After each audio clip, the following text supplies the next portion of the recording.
Hey everybody, I'm Matt and this is Brad. We're from Niles, NTAC. And we'd like to thank you all for loaning us your beautiful minds for the next 5 minutes of the rest of all of our lives. It's just rock.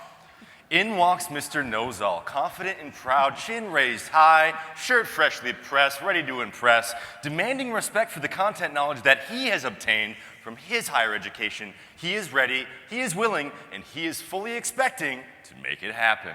Hey everybody, come watch how good at facilitating I am. Kids love me, my content connections are super relevant, my stuff is good. But little does Mr. Knows-All know is that he just does not know it all. The unknown learner slumps in critical thought. Their mind evaluates Mr. Knows-All on the highest of levels, which reaches 16th grade advanced on the agency rubric. They sit there wondering just how little they could do this year and still get an A in the class. So consider with us for one moment. Have the learners ever played to your ego? And by ego, we mean the subconscious opinion that we all have of ourselves. Be it good or bad, focusing on self makes it really hard to ensure that they are ready for college, career, and civic life. Exactly. The ego is like a dam that restricts the true possibility of connecting with learners. It's no fault to the learners. Ego-driven adult behaviors manifest a-policeman. Kids have always learned how to play school and jump through the hoops. And for those of you who have not heard of a-policeman before, it's actually a highly touted educational term that we just made up for this Ignite Talk. Make it happen.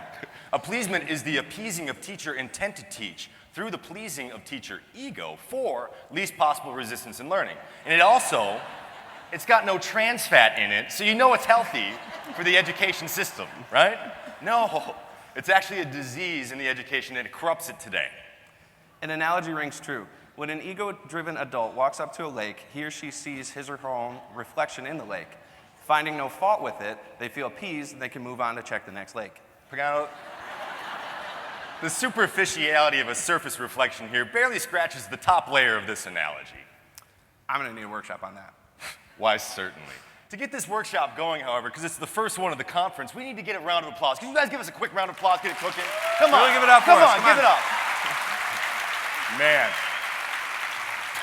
Pagano, this is great. They did exactly what we asked. Nothing more, nothing less. We can move on to the next audience now, right? Yeah, I agree. Thank you. You guys were our lake. We asked, you reciprocated. We have no idea if you know what you did or not, but you did a good job. Because little does an ego-driven teacher investigate that a lake has depth, it has a quality of water that is made up of all these different individuals. Yeah, so really the first essential step is that you have to drop the ego. And the first step in doing that is to identify it as it creeps subtly in. Did you put that in there? Pagano, I feel like your ego put that in there subconsciously. I love the picture. It makes me look so strong and powerful. And your ego is super duper showing right now. Well, now that we all see it, we can laugh at it and get it out of the way. And with the ego out of the way, it's actually possible then to connect with the learners. Like when they came to my hockey game the other day, and Drew and Sam, they were talking to me in class.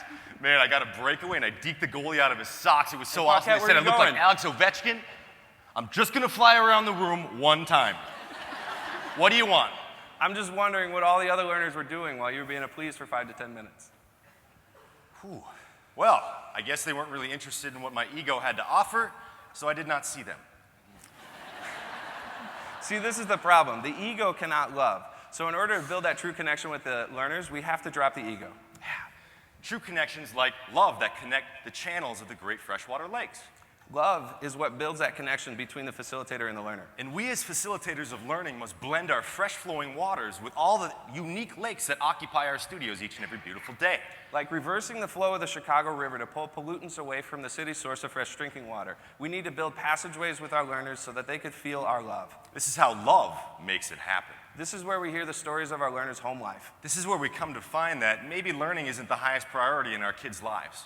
We've all heard stories from kids that could just rip your heart out, but what about all those stories that just go untold? Because it can be dang near impossible to see through that first layer facade that some learners have built up after years of a-pleasement. Did you know lakes have layers too? It's called thermal stratification. It's where lakes get divided into distinct layers with the coldest water at the bottom and the warmest at the surface. Pagano, you're all buttoned up, but do I sense ego here? No, you sense love for my content, which is good. You just have to make sure that your ego doesn't shift your focus away from your learners. Okay, because our learners are deep lakes, and we need to see through those surface reflections that only our ego sees so that we can truly connect with the untold stories that make up those cold waters beneath so they can feel the warm sun rays once again.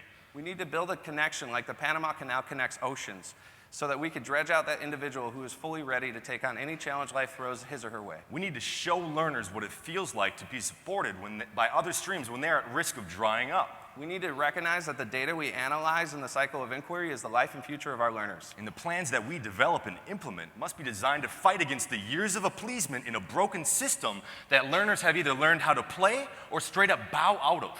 And yes, the outcomes we seek might be difficult to measure, but they're so critically important that they must be addressed. To make it happen, we must truly know our learners and humble ourselves. To make it happen, we must be kind and rejoice in the truth. To make it happen, we must not be easily angered nor keep any record of learner wrongs. To make it happen, we must hope for, protect, and always persevere for our learners. Because love never fails and it always makes it happen. Thank you. Thank you all.